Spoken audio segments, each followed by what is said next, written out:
Este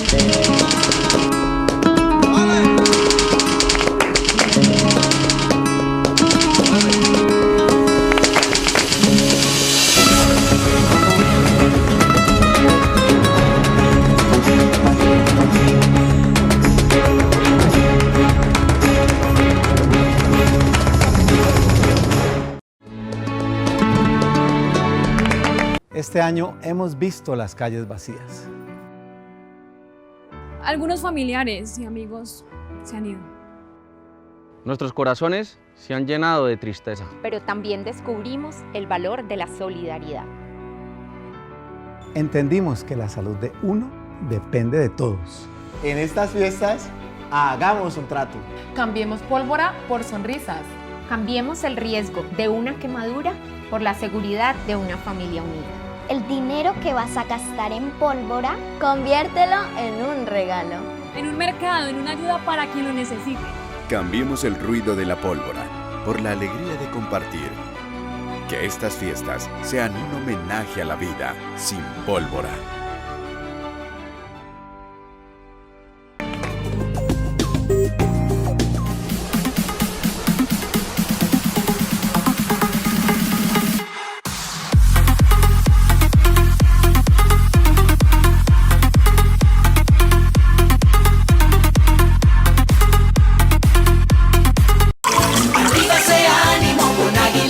Tomémonos un tinto, seamos amigos. Café Águila Roja, calidad certificada.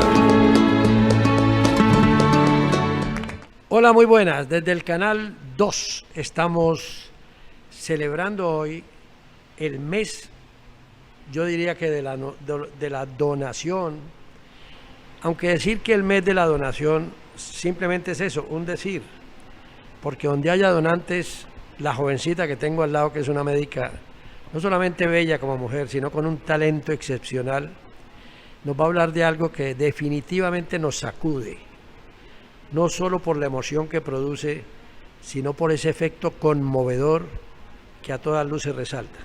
La doctora Lorena Jiménez. ¿Cómo está usted, doctora Lorena? Hola, Demetrio, muy bien, muchas gracias. ¿Usted es médica de qué universidad? ¿Cómo llegó a esto siendo tan jovencita? Cuando uno dice, caramba, tengo un problema cardíaco y se aparece una jovencita, uno no le cree, dice, tan niña y capaz de someterse a esos riesgos que son las enfermedades del corazón. Bueno, Demetrio, yo soy profesional médica de la Universidad Santiago de Cali. Hace ya 12 años adentré a este maravilloso mundo de los trasplantes. ¿Usted lleva 12 años en actividad permanente dentro de la medicina? Llevo dentro de la medicina 16 años, pero llevo 12 años de cerca con los programas de trasplante. Hice una formación que se hace en España principalmente, es uno de los países que más convoca esta formación en gestión operativa de la donación. Somos médicos generales formados de pregrado que hacemos generalmente maestría o hacemos cursos intermedios internacionales donde aprendemos a hacer la gestión de la donación.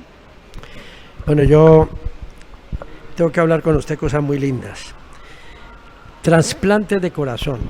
La primera vez que escuché hablar de un trasplante de corazón, lo escuché porque Christian Barnard se atribuyó, digamos, ser el primero. Cuando estuvimos en Sudáfrica nos dimos cuenta que no era tal, era más el ruido que otra cosa. ¿En qué momento empieza la humanidad a sentir el efecto verdadero del milagro de un trasplante de corazón? Ya son casi 60 años, Demetrio, y sí, como tú lo dices, es milagroso porque estamos hablando de personas que no tenían ninguna oportunidad de sobrevida, de personas que estaban, como dice la enfermedad, en falla cardíaca terminal, es decir, ya estaban despidiéndose de la vida, y aparece esto como una luz de esperanza, como una oportunidad para volver a nacer, así lo dicen los pacientes, y para emprender, ¿cierto?, un propósito de ser inspiradores y de ser personas de participación social y ciudadana, pues que puedan formar y construir país. Entonces sí es una experiencia maravillosa estar de cerca con ellos. ¿A quién se le ocurrió creer en que se podía trasplantar un órgano como el corazón? Mira, en la tendencia que tiene la medicina, generalmente son muchos los que se les ocurre, ¿sí? Y lo que tú decías, Cristian, de alguna manera se arriesgó a hacer toda esa parte, digamos, artística, técnica, quirúrgica. Duró solamente un mes, más o menos, el paciente que recuperó. Exacto, y fue ya más adelante a través de la participación de muchos médicos, y por eso el trabajo en equipo es tan hermoso y logra unos propósitos tan grandes, que ellos logran establecer y además traer desde estos países hacia Colombia, ¿sí? Que somos todavía pues definidos como países subdesarrollados, estas técnicas. Nuestros médicos van y se forman, o sea, en realidad yo no hago el trasplante, ¿sí? Tampoco soy cardióloga que haga el manejo del paciente en falla cardíaca, sino que hago parte de un equipo multidisciplinario donde están todos estos especialistas formados, como te digo, generalmente afuera, pero que vienen a compartir esa riqueza de conocimiento aquí en Colombia. Le entiendo, pero ¿cuándo uno puede decir que un trasplante es efectivo, es duradero, es permanente? Porque al fin y al cabo de los trasplantes se ha hablado hasta de fantasías, pero un trasplante de corazón, para que sea efectivo, para que sea, digamos, que dé alguna garantía de vida, una permanencia de vida, ¿qué requiere? Hay algunos, si no dispositivos, hay algunas características que determinen cuándo un trasplante es exitoso. Sí, claro, o sea, básicamente la evaluación del paciente previo al trasplante es el primer balance de éxito. O sea, pero ¿a quién hay que evaluar? Al ¿Al que lo paciente que se va necesita a o al que lo va a trasplantar. donar? Exacto, a ambos. Entonces, el primer paso es una evaluación apropiada, correcta, en una unidad de insuficiencia cardíaca muy bien entrenada. Voy a hacer el ejemplo, y perdone la interrupción para que Ajá. la audiencia trate de entenderlo. Sufro del corazón. Ajá. Voy donde la doctora y me dice, a usted hay que trasplantarle un corazón. ¿Es así? No, es un poquito más amplio. Mira, si tú empiezas a sufrir del corazón, vas a tener un primer contacto con un médico, ¿sí? Puede ser un profesional de línea inicial, de primera línea, y puede ir escalando. ¿Qué es de primera línea? Es el médico general, tu primer contacto, Ya. ¿sí? Este profesional Él es el que detecta el mal del corazón. va a empezar a detectar la enfermedad y él va a empezar a participar de tratarte conjunto con otros especialistas, el médico internista, el cardiólogo, ¿sí? El médico cardiólogo especialista en falla cardíaca, entonces ya cada vez se va volviendo más complejo, y por eso el paciente que se perfila o que se considera que puede ser apto para trasplante va a una junta de trasplante en una unidad especializada en insuficiencia cardíaca para definir si es un candidato apropiado para trasplante. Ese es el primer paso. Cuando el especialista en esta área define que eres candidato a trasplante, entonces ya empezaste a hacer un trasplante exitoso probablemente, porque ya eres candidato. Ahora bien, entras... Bueno, pero ¿por qué le da la palabra exitoso si apenas soy candidato? Porque ya, digamos, tienes una luz de esperanza, es decir, estábamos hablando de que tenías una enfermedad para ser candidato, tienes una enfermedad terminal que es incompatible con la vida. El pronóstico de sobrevida generalmente después de este diagnóstico es a 1 año. Y en ese momento, cuando ya eres candidato, cuando eres apto, cuando tus especialistas han hecho junta y dicen, te podemos trasplantar, abres una luz de esperanza. O sea, quien sufra del corazón y el médico lo detecte, desde ahí hay 1 año. Digamos, no, cuando sufres del corazón de manera terminal, cuando es una enfermedad que ya a pesar de los tratamientos, a pesar de todos los esfuerzos clínicos, de toda el uso de toda la terapéutica que se tiene en falla cardíaca, se ha puesto a prueba, se ha tratado el paciente y definitivamente no tiene otra oportunidad. O sea, cuando de el tratamiento. médico dice no hay otra sino el trasplante. No hay más, exacto, sí señor. Desde ese momento, ¿qué posibilidades de vida tenemos? Entonces, allí, cuando el paciente ya está en falla cardíaca terminal, tiene una expectativa de vida que generalmente no supera 1 año de sobrevida. Por eso es tan inmediato y tan urgente lograr esa oportunidad de trasplante. Entonces uno clasifica en la lista de los que están esperando un donante. Correcto. Ingresas a lista de espera. Muy bien. Lista de espera que no debe pasar de 1 año. Y en esa medida, mientras esperamos, ¿hay algún tratamiento como para seguir con la ilusión de vivir? ¿O el paciente se derrumba del todo? Hay unos dispositivos que no están disponibles en todos los países, ¿sí? Esto es pues ya un tema más de manejo de los cardiólogos, pero me permito mencionarlo porque ellos nos lo han compartido. Son dispositivos de asistencia ventricular que ayudan, ¿sí? Y obviamente todo el tratamiento que se hace en la unidad de falla cardíaca. Estos pacientes generalmente en muchas de las épocas o días en su tiempo de espera están hospitalizados porque requieren un apoyo constante, permanente. Y algunas veces cuando van a casa pues pasan esos pequeños periodos de gracia en casa, pero terminan nuevamente hospitalizados. Es decir, que un paciente en lista de espera para trasplante muchas veces sí espera en el hospital su trasplante, ¿ya? Y pues uno no, digamos, quisiera que tenga que esperar un año el trasplante, porque en ese proceso pues se va deteriorando, ¿sí? Puede ir empeorando y puede ya no ser apto para el trasplante. Algunos de ellos, Demetrio, ingresan a la lista como urgencia cero. Urgencia cero es que es tan inmediata la necesidad del trasplante que, aunque hablamos de una sobrevida promedio de un año, no quiere decir que vamos a esperar todo eso para trasplantarlo, no, sino que toca trasplantarlo lo más pronto posible, es decir, en estos primeros 7 a 15 días. ¿Estás consciente de que fue un médico el que te trajo al mundo? Y si lo piensas bien, has salvado la vida de al menos un miembro de tu familia. Y en esta pandemia han puesto el pecho y han arriesgado su vida para salvar a otros. La vida es sagrada, ellos lo saben, y aún así están dispuestos a exponer la suya por ti y ni siquiera te conocen. Valorar ese esfuerzo diario de médicos, enfermeras y personal de salud, siguiendo sus recomendaciones de prevención, puede ser un buen gesto de gratitud de nuestra parte. Secretaría de Salud, Valle Invencible, Gobernación del Valle.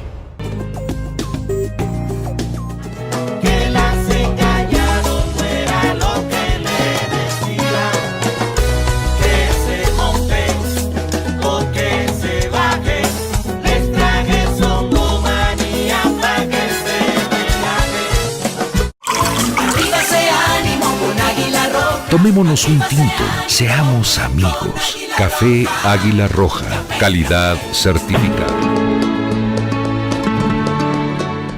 Lorena, ¿la edad cuenta? Sí, es importante, digamos que dentro de los protocolos de los programas de trasplante hay una restricción con la edad del paciente, tanto para ser receptor como para ser donante, pero todo esto con los años, a medida que la infraestructura se va fortaleciendo, que la ciencia va desarrollando más tecnologías, pues va ampliando un poquito más el tiempo de edad. Para hacerte un ejemplo, hace 10 años rescatábamos de donantes de 45 años, ahora estamos rescatando donantes incluso sobre los 55 años, es decir que a medida que vayamos desarrollando un poquito más de habilidades y de experiencia, ¿cierto? Esa curva de aprendizaje nos va mostrando que son pacientes un poquito mayores. Hasta los 55 años se admiten los corazones. En este momento, por más ejemplo, en este momento, pero como te digo, hay corazones, es que también depende del donante, Demetrio, hay gente que es muy sana, que tiene muy buenos hábitos, ¿sí? Por ejemplo, deportistas, que si tú notas la característica fenotípica de la persona es una, cuando tiene 65 años tú puedes decir, sí, ya de pronto se le están asomando las canitas, se inclina un poco para caminar, su voz se escucha diferente. Pero hay gente de 65 años que se ve como de 50 y el desarrollo de sus células y su metabolismo pues ha sido así por sí hábitos. Entonces ellos también pueden ser donantes, se pueden considerar. Es una realidad como para que los televidentes lo entiendan, yo no puedo ser donante del corazón mío para usted, ni usted para mí, sí. Generalmente se busca que se tenga compatibilidad. ¿De qué? Hay varios aspectos, ¿sí? Dentro de esos aspectos está la compatibilidad de grupo sanguíneo, es muy importante. ¿sí? Esto sí que es importante. Entonces, explíquenos esto solo como ejemplo. Ajá. Tipo de sangre X no encaja con el Y, por decir algo. Por ejemplo, si tú eres grupo sanguíneo O y yo soy grupo sanguíneo O, somos compatibles. Si sois grupo sanguíneo. Compatibles quiere decir que podemos hacer la donación. Podemos compartir, exacto, y no vamos a rechazar el componente anatómico. Entonces hay unos tipos de sangre que se rechazan. Y hay otros que no son compatibles, muy entonces bien. Por eso esa compatibilidad es muy importante. Eso por un lado. En cuanto al género, un hombre puede tener corazón de mujer y al revés, una mujer puede tener trasplantado un corazón de hombre. Sí, digamos que no es la mayor experiencia en que un hombre reciba el corazón de una mujer. ¿Por qué? ¿Por qué se previenen? Digamos que a nivel nacional los grupos de trasplante van haciendo, como te digo, esa curva de aprendizaje y han ido encontrando casos en los que tienen no el mismo éxito que casos en los que tienen por masa corporal, porque ese es el factor fundamental. O sea que hay edad, género y tipos de sangre. ¿Hay alguna otra? Digamos? Claro, la masa corporal. Entonces, si yo soy más pequeña que tú, mi masa corporal probablemente no va a ser suficiente, mi corazón va a ser muy pequeñito y no va a ser suficiente para hacer todo el gasto, el consumo que él tiene que hacer de trabajo. Ahora bien, si de pronto tú fueras más pequeño, es probable que yo te pueda dar mi corazón. Si es posible que puedan trasplantar el corazón de una mujer o el corazón de un hombre. Sobre todo cuando hablamos de amor. Es probable que yo te pueda dar mi corazón. Recuerdo que en una ocasión una niña, ese caso fue muy sonado en Cali, y me tocó a mí por suerte hacer una colecta, porque la niña tenía una enfermedad en donde los pulmones se le agrandaron y ocultaron el corazón, no sé cómo llama este tipo de enfermedad. O sea, le creció más el pulmón de lo normal y afectó precisamente el corazón. Hicimos colecta para que en Estados Unidos la atendieran, pero tenía que llevar una certificación, y creo que en ese momento los trasplantes, los pioneros de ellos en Colombia estaban en Medellín. En el momento en que en Medellín hacían el procedimiento para enviarla, ahí se quedó la niña. De manera que sí hay que tener en cuenta una cantidad, no solamente lo que hemos nombrado, sino de condiciones médicas en donde ustedes dicen, este corazón apto para esta persona o este corazón no es ideal para la otra persona. Correcto. Fuera de esas características, ¿hay alguna más? Sí, claro, o sea, por eso te decía que es un grupo interdisciplinario el que toma esta decisión. El paciente ingresa a la lista de espera, el posible donante que puede estar compatible con él con todas estas características y por supuesto unas más, digamos, exquisitas de la materia de cardiología que pues vamos a obviar mencionarlas acá, pero que son de gran importancia. Y también la oportunidad de la lista de espera nacional, porque como este es un valor social... ¿Hay un banco nacional? No, hay una oferta nacional, es decir, el trasplante no es posible si no tenemos el donante, ¿sí? Entonces, al tener el donante, hay que verificar que ese corazón donado llegue a la persona más compatible en la lista de espera con la prioridad que haya ingresado. Por ejemplo, los menores de 15 años tienen prioridad, ¿sí? Obviamente una persona que esté en urgencia 0 tiene prioridad. Entonces, si el donante está, por ejemplo, en Cali y el receptor más apto dentro de la lista de espera nacional está en Bogotá, pues le vamos a enviar el corazón al ¿Un donante de en Bogotá. 15 puede donar el corazón a un receptor de 30, por decirlo? Claro que sí, porque ¿Hay algún margen algún espacio en cuanto a la edad? No, básicamente la importancia, hay jóvenes grandes, hay jóvenes de 15 años grandes que te miden 1,70, 1,80 de estatura, entonces si su masa corporal... Entonces no es solo la edad. Exacto, es compatible y su grupo sanguíneo es compatible y tenemos pues también todas esas otras características relacionadas a la función del corazón del donante, pues se puede rescatar y se puede donar. ¿Cómo se metió usted en ese mundo? ¿Le apasiona esto? Es fascinante, o sea, los médicos amamos la vida, esta es una oportunidad de sobrevida, participar de los procesos de gestión de la donación, que es realmente mi trabajo. Yo no hago parte de las personas que deciden quién va a ingresar a la lista de espera de trasplante, pero estoy cerca de ellos y ver ese reto tan importante que asumen, ver los pacientes hospitalizados meses esperando su trasplante, verlos morir esperando su trasplante o verlos trasplantados y sobrevivir, créeme que es como un milagro permanente que tú estás presenciando y eso te llena como ser humano, cumple tu propósito, ¿cierto?, como profesional y también te construye para la vida, entonces esto enamora. Lorena, ¿cuál ha sido el momento más duro para usted dentro del trabajo que usted realiza?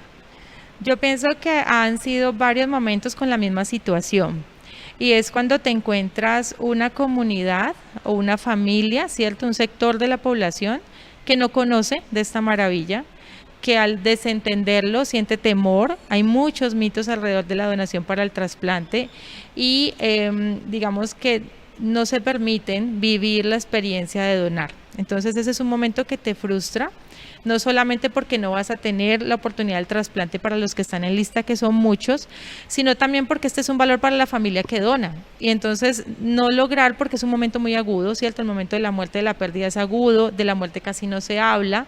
Entonces estar allí presente y sentir que no puedes en ese momento como verlos a ellos disfrutar también de dar, de que eso los fortalezca en su pérdida, los una como familia, duele. Sí, duele, frustra y por eso el esfuerzo de nosotros de compartirlo antes de que la gente esté en ese momento tan difícil, antes de que estés en el momento de la pérdida, pues que puedas construir este valor porque a futuro cuando lo vivamos va a ser una fortaleza. Es el mejor regalo que la vida pudo darte. Es la fuente de amor más pura y noble, pero también es el ser más frágil y vulnerable. Es inocente, no desconfía, no tiene cómo defenderse y necesita todos los cuidados porque está totalmente expuesto a que algo malo le pase si está con un cuidador equivocado. Por eso es vital asegurarse de que tus hijos estén al cuidado de la persona correcta. Y si nos necesitas, llámanos a la línea 106. Estamos para escucharte y ayudarte. Secretaría de Salud, Valle Invencible, Gobernación del Valle.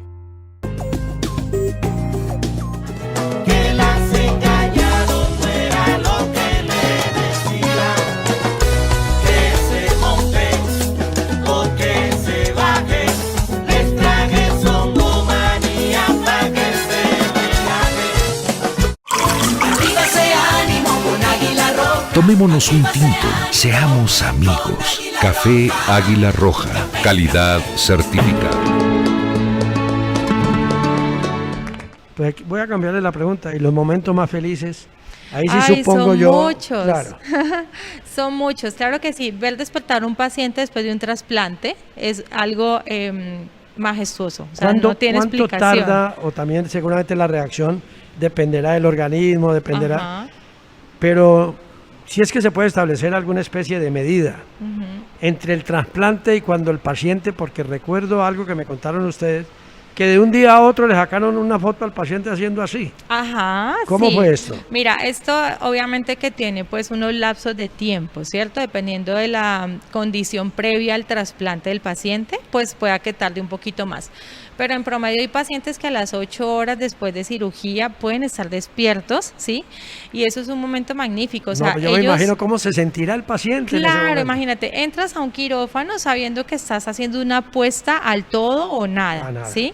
Obviamente al todo, si ese paciente tiene un trasplante exitoso, que son muchos, los trasplantes exitosos superan el 90%, pues tiene una probabilidad de sobrevida muy alta. Y habíamos dicho que tenía solamente 1 año de sobrevida y ahora le estoy proyectando una probabilidad promedio de 20 años. Nosotros tenemos trasplantes de corazón en Colombia, en Medellín. Una persona ha cumplido 30 años de trasplantado, entonces está volviendo a nacer, está teniendo oportunidad de vivir nuevo. Verlos despertar es un regalo, Demetrio. O sea, tú allí te olvidas de quejarte, te olvidas de pensar que hay gente que no quiere envejecer, hay gente que no quiere que le salga una cana, hay gente que no quiere caminar a la esquina, y tú ahí dices, por Dios, o sea, a esta persona le acaban de abrir el pecho, eso es muy doloroso, le acaban de sacar un órgano, es grandota esa cirugía. Se despierta y dice, tengo vida. Eso es algo magnífico, o sea, no importa el dolor. Es que por no la importa forma el en que usted lo desprendimiento. expresa, pues nos emociona a todos. Y yo me pongo en el pellejo de esa persona que abre los ojos y dice, por Dios, he vuelto a vivir. Ocurrió un milagro, ellos dicen eso, o sea, ocurrió un milagro. Los médicos, mira, ellos pueden llevar muchos años, los cirujanos haciendo el trasplante, los cardiólogos cuidando de estos enfermos. Nosotros, como te digo, somos parte del equipo que acompaña este trabajo tan maravilloso y los veo y eso también me llena de alegría. O sea, no es solamente ver al paciente contento, vivo, disfrutando de esta oportunidad, sino de verlos a todos ellos decir, esto valió la pena. Sí, o sea, hicimos un trabajo conjunto que nos muestra la vida todos los días, porque cuando tú recibes un parto y ves un nacimiento es magnífico y esto es nuevamente, es otro nacimiento. Claro. Entonces es muy hermoso, verlos despertar es muy hermoso. ¿El comportamiento de la persona con un nuevo corazón es similar al que tenía antes, lo dicen las familias, o cambia? Digamos que es un comportamiento casi que permanentemente de agradecimiento, de compromiso frente a la vida. O sea, cambia la actitud del ser humano. Sí, de hecho ellos para ser aptos al trasplante hacen unas evaluaciones, como te digo, muy exhaustivas. El equipo es multidisciplinario, entonces los ve el psiquiatra, los ve el psicólogo y se verifica que esta persona pueda incluso pues tolerar esta transformación, porque es una importante transformación. Entonces sí, de hecho se transforman, sí, nos enseñan muchísimas cosas. ¿El tratamiento lo hacen con el paciente o con el entorno, con la familia del toda paciente? la familia, porque de hecho es un factor fundamental la familia del paciente, el cuidador, que así se le denomina en los grupos de atención médica al familiar que se acompaña con el paciente, es prácticamente un espejo de él, está permanentemente con él.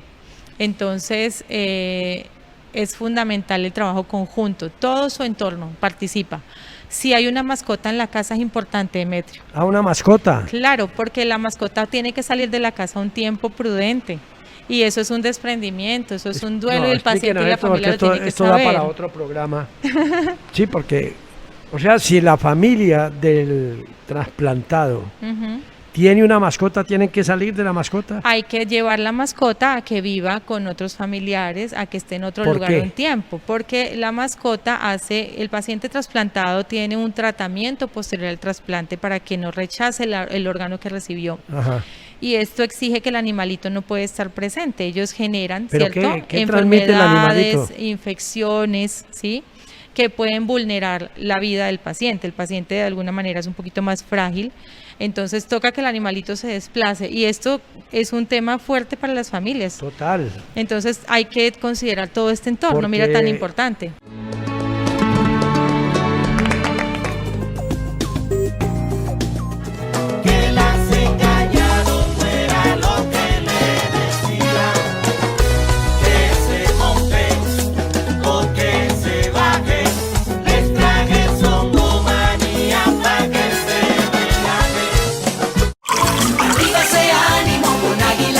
Tomémonos un tinto, seamos amigos. Café Águila Roja, calidad certificada. ¿Qué le pasa, hermano Zancudo? Lo veo como alicaído. Sí, muy triste. La familia de la que vivía secó el estanque, botó toda la basura donde se acumulaba agua, puso anqueos en las ventanas y me quedé sin dónde vivir y sin familia. ¡Qué desgracia! Sin aguas estancadas en tu casa, no hay zancudos. Y sin zancudos, no hay dengue. Secretaría de Salud, Valle Invencible, Gobernación del Valle. El perro entra a la casa como animal, pero cuando sale, sale como persona. Es un miembro. Es que hace parte de la familia. Claro. Y las historias, las anécdotas que tenemos de lo que equivale un animalito en la casa, en muchísimas ocasiones suple hasta el calor humano que puede dar un familiar. Sí, claro. Hombre, de hecho, uno hay gente que recuerda se que ha estado acompaña. enfermo y viene el perro a lamerte, se hace ahí al lado tuyo. Ellos entienden también el estado emocional en el que se encuentra el ser humano o el amo. Entonces, qué tristeza. Bueno, por ahí. Es uno de los duelos que tiene que vivir esta familia y por supuesto no es ¿Hasta definitivo. ¿Hasta qué día puede volver el animal en la medida en que el paciente va recuperándose? Es dependiente de eso. Es muy dependiente de la recuperación del paciente, generalmente ¿Cuándo mayor. un paciente se puede declarar recuperado? Mira, ellos desde el momento inmediato del trasplante ya tienen una condición exitosa, o sea, si el trasplante fue finalizado, si la cirugía terminó y el paciente está vivo, ya hay un éxito. En los primeros días se escalona otro éxito, porque esos son los momentos en que se puede darle el rechazo al trasplante. Y luego en el primer ¿Cuántos días trimestre uno tiene que pasar para decir no tuve rechazo? es permanente la probabilidad de que ocurra el rechazo. Ah, es permanente. Pero puedes hacer un rechazo inmediato, un rechazo agudo, hiperagudo. Un rechazo después de 30 años. Exacto. Por eso la importancia de que ese paciente sepa y por eso ese trabajo con todo su grupo familiar y su entorno y con su humanidad misma, de saber que ese paciente ya no está en falla cardíaca terminal, sobrevivió, ¿sí? Pero requiere una condición especial de cuidado, de tratamiento para que proteja su corazón. Sí, aunque es absolutamente adaptable, ¿sí? Nosotros vivimos en medio de costumbres y de hábitos que hacen la normalidad en cada ser humano, pero tu normalidad puede ser diferente a la mía. Y eso no te hace una persona con frustración o con amargura, ¿sí? Entonces en estos pacientes se les educa a través de las enfermeras del programa, de la psicóloga, del psiquiatra, a que puedan adaptarse a esa nueva normalidad, término que estamos usando mucho ahorita en pandemia, ¿sí? Mira cómo tan hermoso, con la pandemia de Demetrio, ellos ya no tienen esa distinción que tenían de que el que va con la mascarilla es el trasplantado, no es que ya todos vamos con mascarilla, y esto es una bondad. Porque de alguna manera, como es una nueva normalidad para nosotros, nos unimos a ellos, ¿sí? Y ya ese momento y esa sensación de, uy, qué incómodo yo con esta mascarilla, no, ellos ya entran con una libertad impresionante porque son uno más de la mascarilla. Claro. Entonces, esta transformación cultural y este proceso de adaptación hace que sean personas, pues, que pueden seguir una vida cotidiana, ¿sí? Absolutamente cotidiana, compartirse con los otros seres humanos. ¿Conservar el mismo tipo de trabajo que tenían? Claro que sí, ellos tienen reinserción laboral. ¿Con la misma eficiencia, con el mismo rendimiento? Claro que sí, porque como te digo, es adaptarse, ¿sí? La inclusión social de todos los espacios laborales, sociales, culturales, de toda la participación que se tiene. cuando una persona es sordomuda, cuando una persona tiene una discapacidad, pues es igual cuando una persona es trasplantada. Ellos tienen algunas recomendaciones muy exquisitas, muy importantes, pero como la adaptan a su cotidianidad, pues se vuelve una persona natural. Pero no cambian el comportamiento, siguen siendo las mismas personas antes del trasplante. Como te dije, el cambio que notamos es un cambio de valor social, ¿sí? O sea, generalmente esa es la parte que no logro digerir. Se trasplantó, tiene un corazón nuevo, lo asumió, entiende que está viviendo de otra manera, que tiene una nueva vida y debe vivir más agradecido en ese momento con la vida que en otros instantes. Pero a la hora de realizar determinados trabajos o determinadas actividades, se cuida, se priva, se previene de tal o cual cosa. Digamos que se reinventa su manera de participar en esos espacios, o sea, se adapta. No se siente un tanto, digamos, eso es algo que se arrinconado. les trabaja mucho con todo ese proceso conjunto multidisciplinario que te mencionaba, porque sí, o sea, el ser humano aún sin estar trasplantado, Demetrio, se puede echar para atrás, claro, se puede derrumbar, se puede, sí. Entonces de pronto voy a ser una presentadora de noticias, ay, yo no me siento tan bonita, y eso me restringe, ¿sí? Pero resulta que si vengo y muestro mi talento, lo exploro, me siento segura de mí, probablemente la belleza no estaba solamente en eso que yo veía en el espejo, sino en lo que genero cuando estoy aquí. Entonces eso es lo que se busca, que estos seres humanos, como cualquier otro no trasplantado, puedan desarrollar esas habilidades y puedan ser participativos, pero lo son, hay muchos de ellos esta que lo pregunta creo que encaja perfectamente en su manera de ser. Por la forma que usted se expresa, pues ojalá todos tuvieran esa dulzura y esa forma de interpretar que la profesión no es decir fulano tiene tal cosa, sino cómo vamos a hacer dentro de un equipo interdisciplinario de salvar una vida, de contar con una persona más. Pero la reacción ya no de la persona, sino del entorno, porque no hay nada que más, digamos, moleste a alguien que está discapacitado, que tiene una limitación, que se le trate con cierta piedad o con cierta distancia. ¿Qué ocurre ahí? ¿Educan a las familias para que se sienta uno más, para que se considere uno normal? ¿La familia es la que tiene consideración o él es el que tiene cierto temor de arrimarse al entorno? Tal como lo has dicho, o sea, se educa a la familia para que se adapten en familia, ¿sí? Ellos deben... Y en el entorno laboral también, supongo. Claro, ellos deben adaptar, como te digo, ciertos hábitos, pero si tú comparas los hábitos de un paciente trasplantado, tienden a ser los buenos hábitos de una persona del común. Coma su comida limpia, higiénica, ¿sí? Pele la fruta, trate de evitar en la calle hacer el consumo de alimentos sin lavarse sus manos. Como te digo, la pandemia nos ha traído unas bendiciones gigantescas alrededor de esto, porque la gente se está educando, ¿sí? Pero miren, caramba, qué bonito es hablar con gente que no solamente tiene conocimientos, sino sensibilidad. Miren cómo celebran la pandemia. La pandemia nos ha traído qué dicha, la pandemia nos ha traído qué condiciones como para vivir mejor. La pandemia nos ha traído enseñanzas que nosotros nunca antes valorábamos.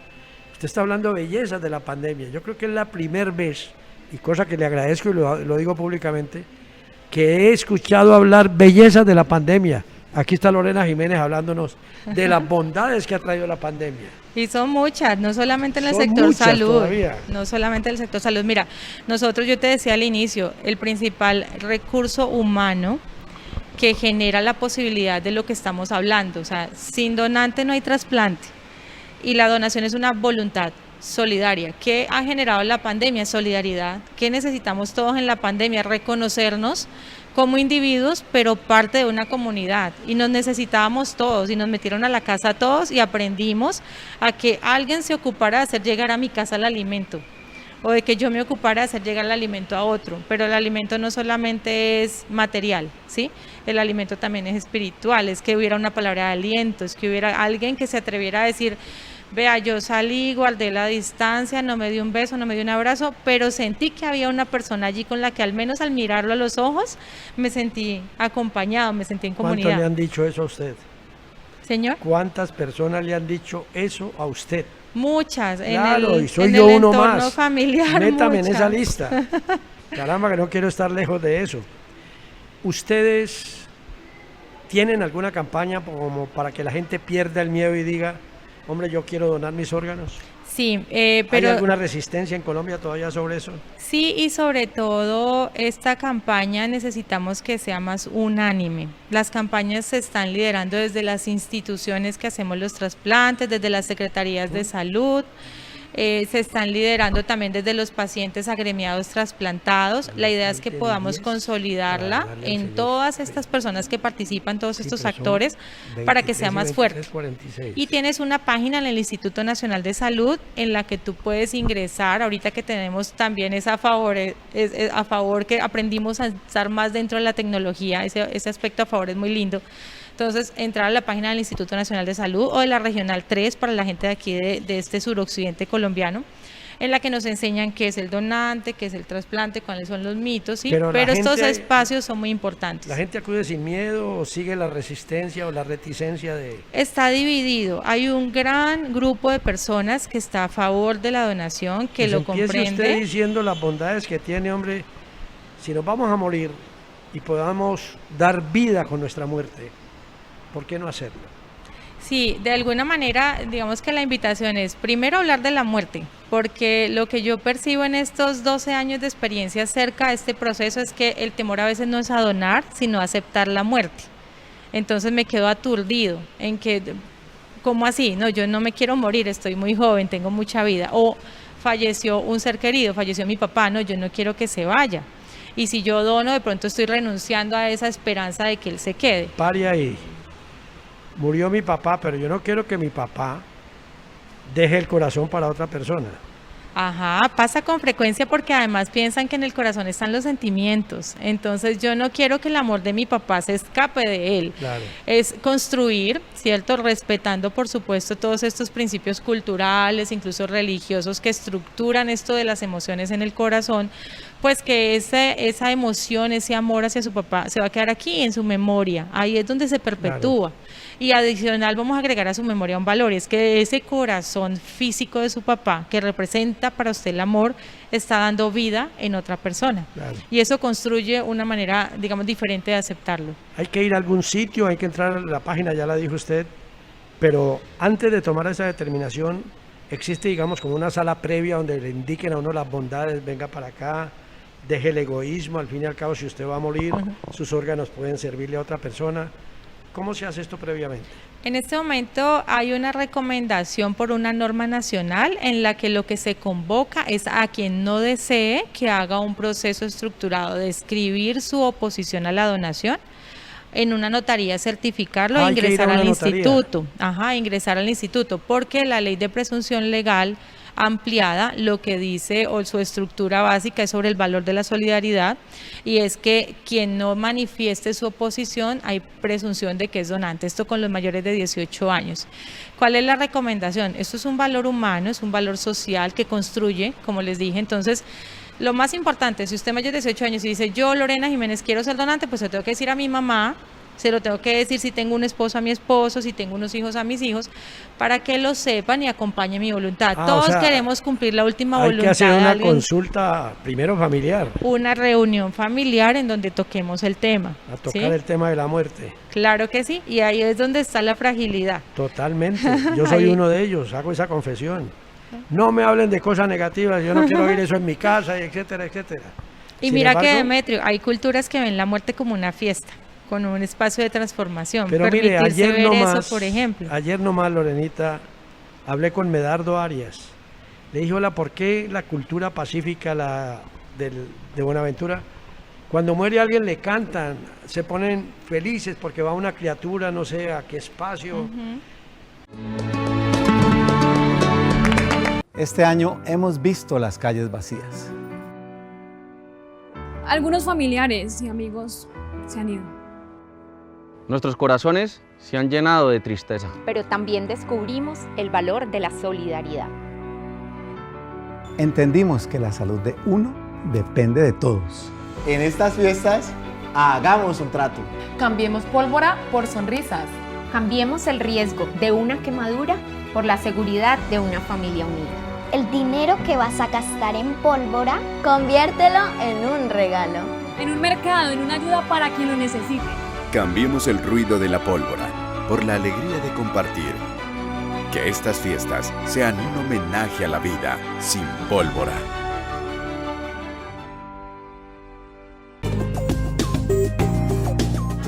Que las engañaron no era lo que le decía.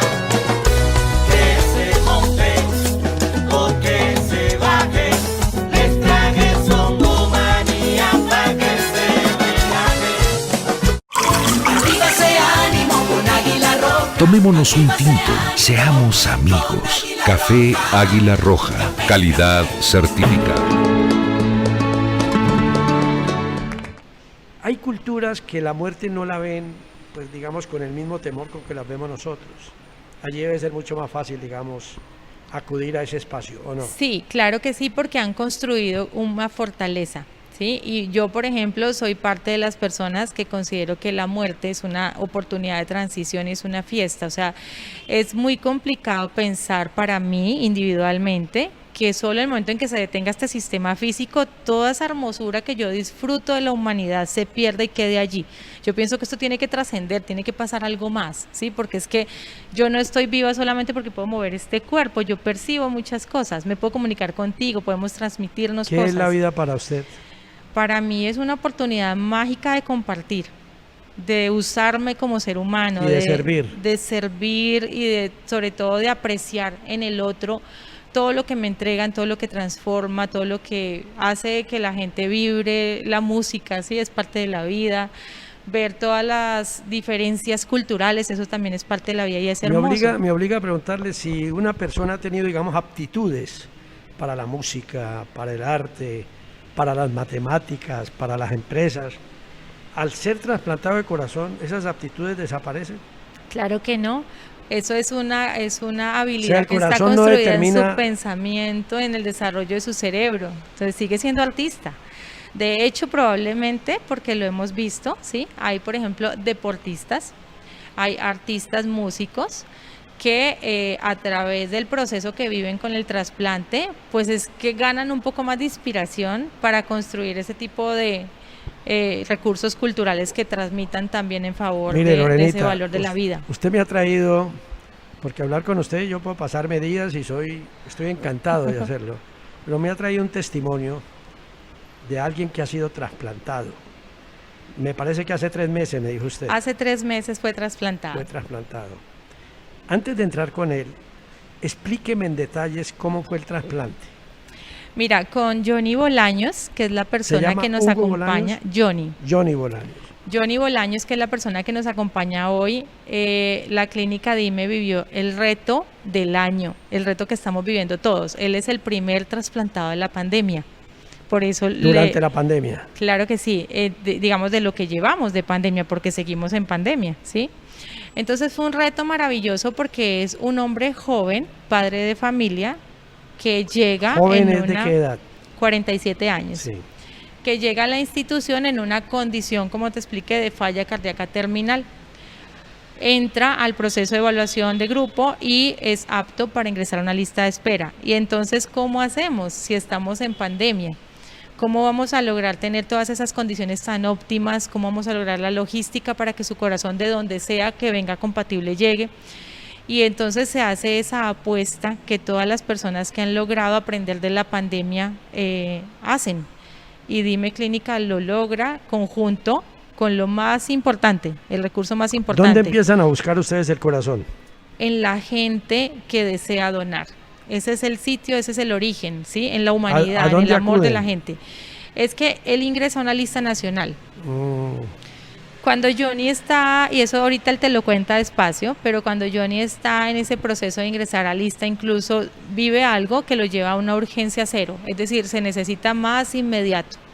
Y está compitiendo con 6 pacientes más en lista en promedio en ese momento para la inmediatez. Compitiendo, ¿qué significa? Es decir, que están en la misma lista esperando a ser el más apto y a ser obviamente la persona a quien se vaya a trasplantar. Porque como te digo, el sistema es transparente.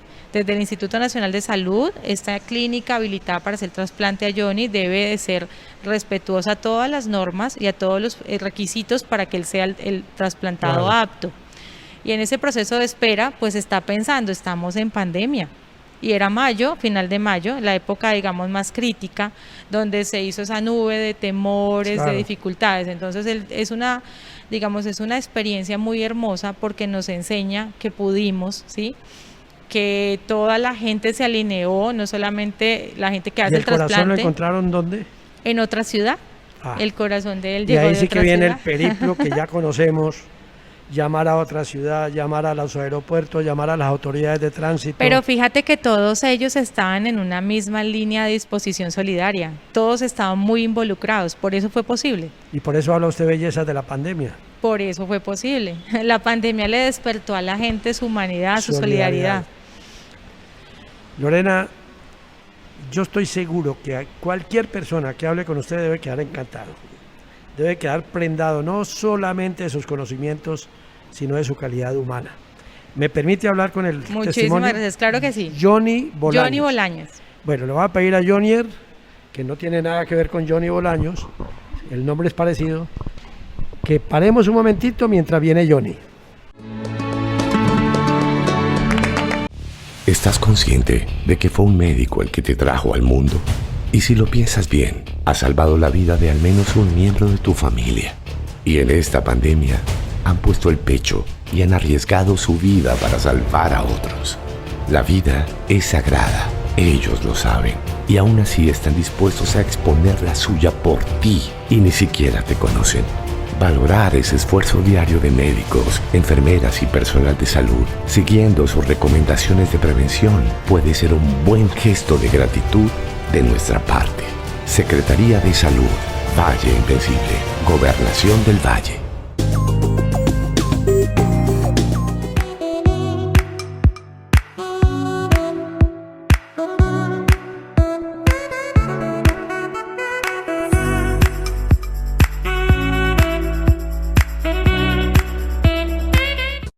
Arriba ese ánimo con Águila Roja. Tomémonos un tinto, seamos amigos. Café Águila Roja, calidad certificada. Bueno, aquí está el testimonio que nos trajo la doctora Lorena Jiménez. Y yo adivino, porque a veces tengo dotes de adivino, don Johnny Bolaños, que por la pinta suya usted es americano. De corazón. Ah, de corazón. Del corazón que le han puesto que no era americano. ¿Cómo así que era? Oiga esto, Lorena, americano de corazón. Resulta que ya le pusieron un corazón que era del Deportivo Cali, pero él dice que sigue siendo americano. Claro, eso no se pierde. Eso no se pierde, aunque No. le pongan otro corazón. No, no. Johnny, ¿cómo fue esto del trasplante? Cuénteme. Bueno, primero que todo, buen día, ¿no? Para usted y toda su teleaudiencia. Haber venido. Inicialmente yo llevaba una cardiopatía de unos 5 años. Llevaba una cardiopatía, una enfermedad del corazón, corazón Sí. grande, que es lo que la gente comúnmente Sí, conoce. sí. Y con el padecimiento que eso tiene, ¿no? Afortunadamente ¿Qué llegué sentía usted en la cardiopatía? al final, que es como lo más crítico, porque eso fue progresivo, ¿no? Una fatiga intensa, problemas al respirar, no podía dormir bien, era una complicación. Llegué a la clínica de IME en marzo de este año y pues ellos empezaban a tratarme, a estabilizarme. Yo había llenado algún formulario antes, había solicitado, vea, si me llega a pasar algo, voy a acudir a la clínica para que me hagan un trasplante, o simplemente llegó usted por accidente. Llegué por casualidad? urgencia y ellos me estabilizaron, sino que yo tuve un episodio que fue una muerte súbita, donde pues ahí ya cambió mi historia, ¿no? ¿Qué Entonces, significa? ¿Cómo que es eso? estaba en la clínica, me estaba pues duchando y pues el corazón falló. Y pues si no ha sido por el masaje del médico jefe, O sea, usted no estaría aquí. murió y después con el masaje revivió. Claro, con el masaje reviví. Caramba, qué historia tan bonita esta. Entonces ahí quedé automáticamente en lista cero, ¿no? Y supuestamente yo salía en esos días para mi casa, Y ¿no? usted se daba cuenta de todo. Claro, claro. Se daba cuenta de todo. Cuando le dicen, mire, usted está en cero y necesitamos hacerle un trasplante, ¿qué siente usted como ser humano? Pues primero que todo, pues la esperanza de saber de que hay una opción, ¿no? Entonces es como la alegría de eso. Johnny, ¿a quién acude uno en esos momentos? ¿Estás allí? ¿Estás en una clínica? ¿En qué se piensa en ese momento? En el caso quién? mío, solo Dios. Solo Dios. Solo Dios. Él fue mi respaldo para todo este proceso. Se encomendó usted a Dios. Claro, de una, sin temor. ¿Quién es su Dios? Dios. ¿Cómo es su Dios? Mi Dios, pues es el Todopoderoso, el que todo lo puede. Porque uno generalmente busca a Dios cuando lo necesita, pero nunca para, nunca para agradecerle. No, así somos. Sí. Eso es cultural, ¿no? Sí. Pero en el caso mío, yo conocí a Dime antes cuando estaban celebrando el trasplantado número 50. Ah, caramba. Mi hermano trabaja en la salud y yo le decía a él, yo creo que de pronto a mí me va a tocar algo así, pero era un comentario. Era un presagio. Sí, porque yo no me sentía muy bien realmente. Sí. Y allá fui a dar, pues Dios escuchó, ¿no? Solo Él me llevó allá. O sea, usted murió, con el masaje revivió. Sí. ¿Y después debió quedarse internado allí para el trasplante o le dijeron a casa y vuelva cuando ya está el corazón? No, me quedé en UCI porque ya quedé en lista 0. Y en lista 0 es que cuando se presente el órgano, en este caso mío el corazón, sí, hay que estar listos ahí. Bueno, ¿le dijeron en cuántos días tendría usted el corazón nuevo o no se sabía? No, porque es que en el caso mío hubo una variable muy, digamos, tenaz, que era todo esto de la pandemia. Entonces eso hace más dispendioso el proceso, ¿no? Sí. No, eso era todos los días, hay que estar listo. ¿Cuántos días estuvo usted en la UCI internado mientras llegaba el corazón? En la UCI estuve como un mes, yo creo, mes y medio. Y usted se desesperaba cada día, no llega el corazón, no llega el corazón. No, más que desesperarme era que mi corazoncito aguantara. Sí, de acuerdo, pero esperanzaba usted que llegara el nuevo. Ah, claro. ¿En qué pensaba en ese momento? Pues inicialmente que el corazoncito anterior aguantara. No, le entiendo. Ajá. Pero pensaba en su familia, pensaba en qué. En mi hijo. En su hijo. Eso era lo que se le venía a la cabeza. ¿Qué siente cuando le avisan, Johnny, llegó el corazón? Llegó el regalito, como me dijo el médico. Llegó el regalito. Es una mezcla de sentimientos. Primero que todo es alegría porque ya se abrió la opción. Claro. Segundo, pues alguien tuvo que fallecer, ¿no? Sí. Y tercero, el temor a una cirugía tan drástica, porque es una cirugía muy drástica. Claro. El sobrevivir y esperar de que todo se dé de la mejor forma. Lo internan para operar, para hacer el trasplante. ¿Cuánto tardó en volver a vivir, en recuperarse y en decir gracias? Después del trasplante hay una semana crítica, que es una semana en la UCI, recuperándose uno. O sea, lo normal es una semana para la recuperación. Es, digamos, como el promedio, digamos, sí, ¿no? Depende de edad, depende de la situación. Porque yo estuve consciente todo el tiempo, pero hay gente que entra ¿usted muy crítica. estuvo consciente todo el tiempo? Claro, yo estuve consciente en cuanto a... Porque hay gente que entra muy grave, entran con sícopes, entran... No, es más, yo entro enfermo desde antes de la clínica, desde antes de llegar. Entonces, ya después uno entra a hospitalización, que ya cuando uno está como más fortalecidito. Bueno, cuando usted se da cuenta que ya está trasplantado, ¿don Johnny vuelve a ser el mismo Johnny de antes o cambia? Cambio, claro, cambio. ¿En qué sentido cambia? Pues con más ganas de vivir, con más proyectos en la cabeza. Ah, ¿más proyectos? Claro, eso es... ¿Qué proyectos tiene ahora, caramba? Sobre todo de estudio, ¿no? Ah, hace 3 meses sí, cambió. Antes no pensaba en eso. Sí, pero pues uno estaba con la posibilidad de que de pronto pues claro, hasta ahí llegaría uno, ¿no? De pronto no saldría uno de eso. Exacto, pero ahora vamos con todo. Ahora vamos con todo. Con todo, claro. O sea que sigue siendo hincha del América. Ese es hasta la muerte. Ah, esa sí es hasta la muerte. Ahí me traspasaron el corazón o sentimientos, ¿no? ¿Sí le ha preguntado a la doctora Lorena o a los médicos que lo atendieron? Yo quiero conocer la familia del paciente que donó el corazón. Pues uno siempre se pregunta eso, pero uno sabe que por legislación eso no se puede hacer, ¿no? Hombre, esa pregunta no se la hice yo a la doctora Lorena. No. Me hubiera gustado saber si eso lo permiten. No, eso no se puede hacer. Que uno pueda ir a dar las gracias a la familia. Bueno, yo hice una carta de agradecimiento, pero yo se la entrego a la doctora y ella ya le hace un buen manejo a eso, ¿no? Pero yo no puedo conocer directamente a la persona a quien donó mi corazón. O sea, por legislación. Por legislación no se puede conocer. ¿Su familia, cuando usted vuelve a la casa, cómo lo recibe? No, pues dichosa, feliz. Es una nueva vida, ¿no? Una nueva normalidad. ¿En qué ha cambiado el Johnny con el corazón nuevo al corazón de Johnny antes de entrar a la clínica? Muy ansioso en hacer cosas que quedaron pendientes cuando ingresé a la clínica. Pero usted todavía tiene una vida entera. No, pues esa es la idea. No, es que esa es la idea, pero lo han corroborado los médicos. Sí, esa es la idea. Cuando usted sale de la clínica, se despide en medio del llanto, de las lágrimas. ¿Cuál fue el momento más emotivo? Pues, cuando uno sale, sí.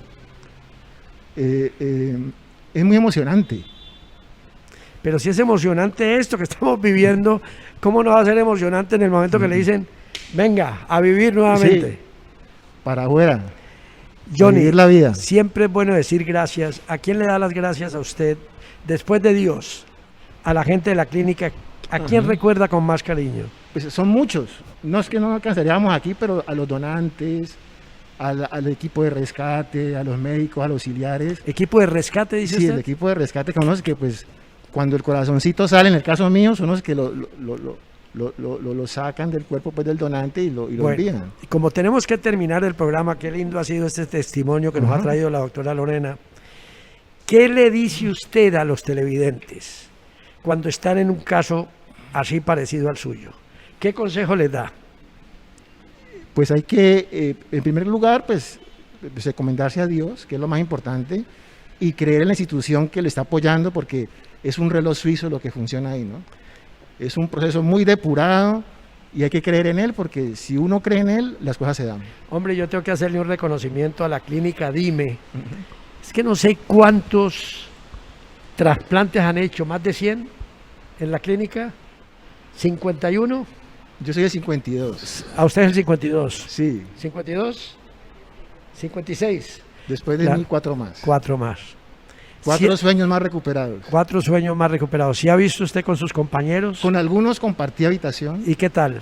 Perfecto, excelente. No, después de la operación. Bien. Velo bien o bien. Sí. Johnny, gracias a Dios, gracias a los médicos, gracias a la clínica Dime y gracias a usted y a Lorena por habernos permitido disfrutar de la presencia suya. No, con mucho gusto. Otro milagro, la ciencia médica colombiana comparada con las más encopetadas dice presente. 56 trasplantes en Cali. Esto es una maravilla. De Cali para el mundo. A ustedes, bueno, ya él es el que, ayúdeme, de Cali para el mundo. De Cali para el mundo. Nos vamos, que tengan una feliz tarde.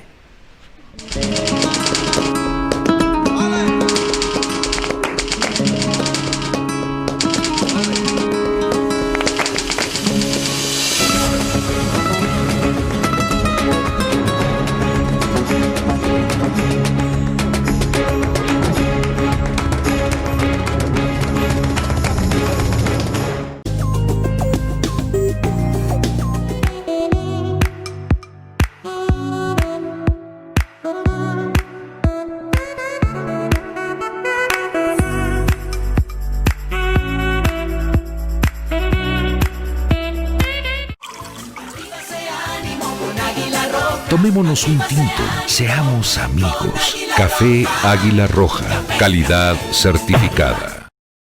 ¿Qué le pasa, hermano Zancudo? Lo veo como alicaído.